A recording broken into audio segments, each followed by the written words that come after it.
तर आता आपण पोहोचलेलो आहे नंदप्रयाग. या ठिकाणी अलकनंदा आहे, या ठिकाणी नंदाकनी आहे. दोन्ही नद्यांचा या ठिकाणी संगम होत आहे. हर हर महादेव, रामकृष्ण हरी. मित्रांनो, तर आपण आता पोहोचलो नंदप्रयागमध्ये, जे की पंचप्रयागमध्ये एक प्रयाग मानलं जाते. आणि आज आपले 4 प्रयाग या ठिकाणी पूर्ण झालेले आहेत, स्नान वगैरे केलेले आहे. तर पाहू शकताय अलकनंदा आणि नंदाकनी नदीचं या ठिकाणी संगम आपल्याला पाहायला मिळते.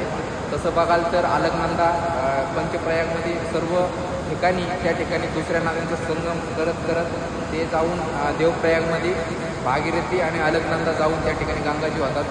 तर आज आपल्याला या ठिकाणी येण्याचं सौभाग्य लाभलेलं आहे, स्नान देखील केलेलं आहे आणि लगभग आपले 4 प्रयाग या ठिकाणी पूर्ण झालेले आहेत. आणि या प्रयागामध्ये स्नान करण्याआधी आपण राजमध्ये देखील स्नान केलं होतं, जे की त्रिवेणी संगम महाकुंभमध्ये देखील गेलो होतो. तर उत्तराखंडमध्ये पंचप्रयागमध्ये स्नान करण्याचं आपल्याला सौभाग्य लाभतं आहे. लवकरच करणं प्रयागला देखील पोहोचतो आहे, त्या ठिकाणी देखील स्नान करणं, त्या ठिकाणचं जल देखील घेणार आहे.